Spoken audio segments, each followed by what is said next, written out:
Your Majesties, welcome back to the channel. Thank you so much for always returning. Thank you so much for your show of love. Thank you so much for all that you do for this community to keep growing. Hope you're well. You and your families are doing fine. You're loving yourself and others like always. Thank you to all our supporters, to our anonymous supporters, to our channel members, to all of you, my subscribers, all of you, Your Majesties. Thank you so much.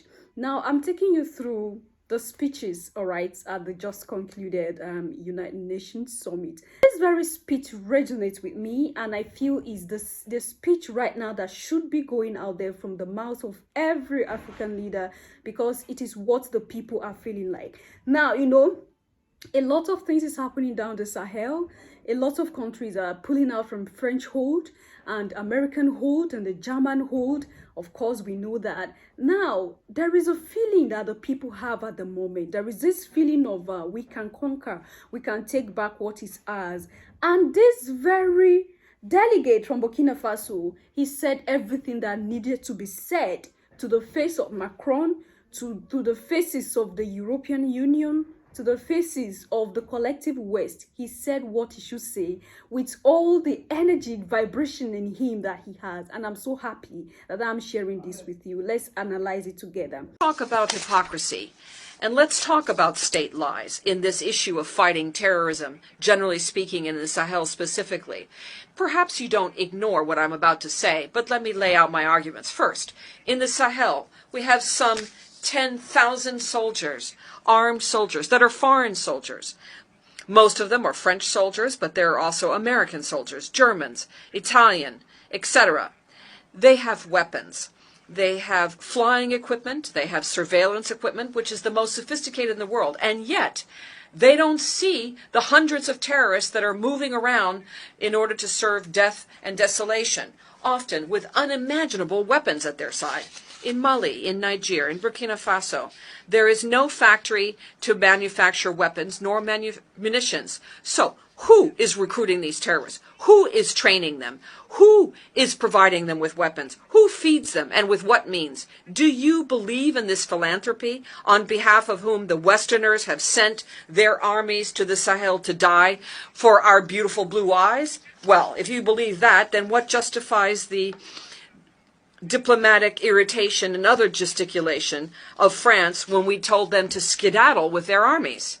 The real reason is really about the resources that are underground in the Sahel. Indeed, the National French Assembly voted and enacted Law 057 of 10 January of 1957, which then appeared in the official journal of the French Republic of January 1957, which led to the creation of the Common Organization of the Saharan Region, the OCRS, which brought together the parties of Mali, Burkina Faso, Niger, Mauritania, Algeria, etc. This zone is unparalleled in the world in terms of wealth underground. For example, the water table, the most significant water table in the world, goes from Mauritania to Somalia and goes through Mali, Algeria, Libya, Niger, etc. The newspaper Le Monde in July 1957 put forth the figure of 6 to 7 million tons of oil found below our soil, potentially in the Sahara, in addition to the natural resources that we also have, such as uranium, gold, cobalt, zinc, diamonds, lithium, copper, etc. You, the Westerners, you so much love the Sahel people, so much that you bring your military and your armies to die in the name of democracy, in the name of freedom and human rights and peace. Then why is it that an African continent with some 1.3 billion people, and the second largest continent of the world in terms of people, with a number that the interpreter cannot figure out of the number of square kilometers, and 54 states, has no permanent seat within the Security Council? Such a huge continent with so many people and no right of veto. How do you justify that? Does that not go beyond a state crime? Is it not beyond a crime of the UN that is happening? So let's stop with the diplomatic lying, the gross lies, which basically involves imperialist powers coming to the Sahel to defend quote-unquote democracy and human rights. And let's talk about human rights for a minute. Let's remind ourselves here of the first charter in the world on the issue of human rights was the Kurokan Fuga in Mali in 1236. That was the first document that addressed that. And let's go to the second issue, which is Africa does not like to compare deaths. That would be ill-mannered on our part to do so. So I will respectfully bow to the memory of all nationalities of people who lost their lives in Africa and in the Sahel specifically. But if we look at the hazards that are involved, and we look at the unfortunate and condescending attitude of the President of the French Republic, Emmanuel Macron, often who verges on the ridiculous while glorifying a hypothetical condescension vis-a-vis African people. And I have to impose on myself here the duty of giving him a little lesson on history, on his own history, because this is why your classrooms are full of children that are learning their lessons well and growing up. In other words, turn to this story at the risk of losing the real story forever. But let me clarify here that no African people is opposed to the French people. There's no anti-French sentiment in Africa, nor is there any issue with our legendary hospitality and our love of our neighbors.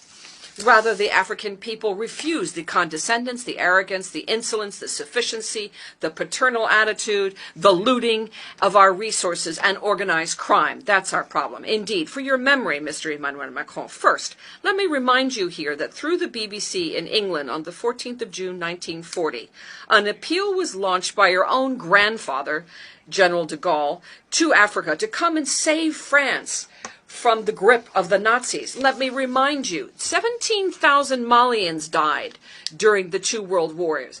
This is a blood debt that France has hidden.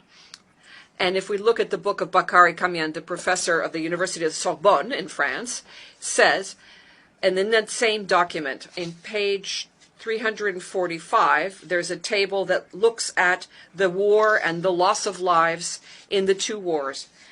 People from Mali, Burkina Faso, and Niger, over 82,000 fallen soldiers from those countries in those wars, and over 154,000 soldiers. And this is from a French source, a book by Henri Léger, Report on the End of the AOF Mission, from 1950. It was published. And this is in the archives of Senegal. Please see Annex 5.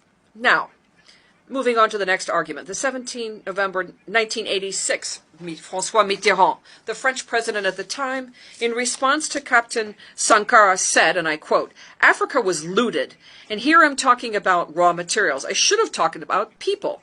For centuries, we exploited you at a human level. We stole your men, your women, your children. We used you. I understand your refusal. I understand your revolt, and I approve of your fight. You are right to refuse to be a sacrificed continent. The time has come for you to develop your own economies based on your own goods and people.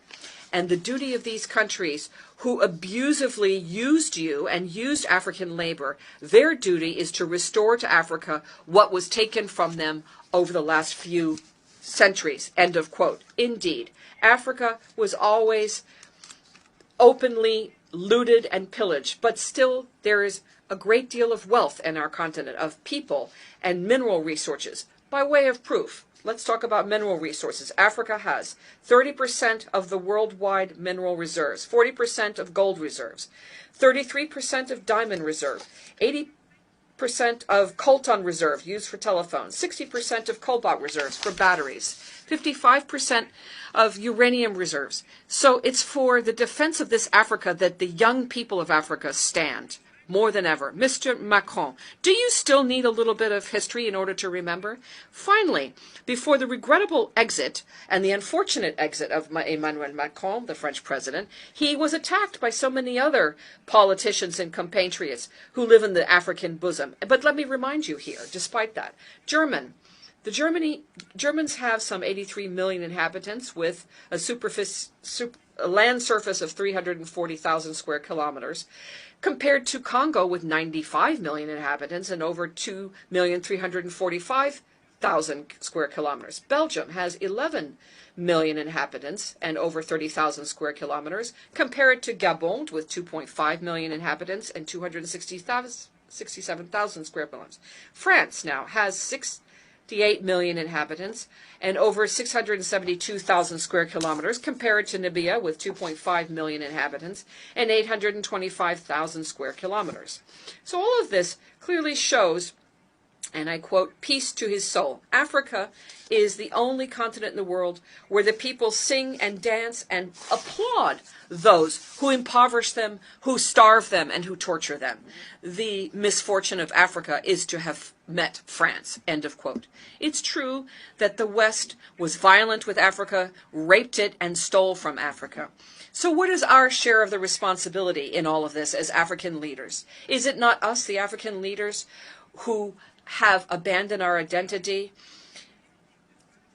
Our names have disappeared in order to make way for other names that do not match our realities. We need to reconquer our own culture. Your Majesties, you see me nodding my head with so much happiness. I'm so elated that a word like this could come down to the ears of those, even if they feel they are deaf, but at least they know that someone or some group of persons have realized the game that they are playing with our people in the continent, with our resources. All right, both human, it's everything, all around that. They play with us for their own satisfaction, Your Majesties. Now, I keep saying this. They say they love the Sahel so much, and not just the Sahel, all the African countries, because the continent itself is still in the hold of colonialism, because every part have a people who controls it directly or indirectly, and that is what we should work for. That is what we should fight for, pulling ourselves from the hold of these people. You said you love Africa so much because there are a lot of Africans that still believe in this nonsense. I'm happy this was brought up. You are the one that loves us with all your heart and soul. All right, you're a blessing to the continent. You're coming to give aid. Without your aid, the continent of Africa would not survive. Without your aid, we wouldn't get through. So why not keep your aid to yourself? As simple as that. Keep your aid to yourself and allow the continent to be by itself. Let's see whether we will survive or not. Because you are the one loving us. You are loving us with all your heart. We are saying, please, enough of your love. Don't love us anymore. Has love become by force, Your Majesties? I keep emphasizing on this. Because you made us see you, the whole collective West. You made us see the collective West as the savior of the African people. And now the African people are saying, thank you for saving us. Thank you for loving us. Get the hell out of our continent, and you still want to stay to save us. Do you help someone who do not want to be helped? I don't know if you understand what is happening. So the whole secret, the whole game, everything is exposed, and we can see beyond, like those things that they never wanted us to see. Those things they never wanted us to understand, we can see now and we can understand. This is why I love this speech so much. You know, you see what is even happening right now. There are Africans that are feeling like, what is wrong with these leaders of ours? As we speak, there is a protest going on in Ghana. They are tired of the government. They are fed up, all right? And the president of Kenya did something that we are going to see in another video. All right, Your Majesties, what do you think? I hope you watched to this point and you were happy that a words like this could be poured out and directly names could be mentioned. There is no fear anymore. Like, what are we scared of? At the end, we will still leave this body. So why not we fight for our rightful position and get what we should do done? Leave your comment there in the section, Your Majesties, and I'll see you in my next one. Until then, love yourself, love others, stay safe, stay positive always. Bye for now.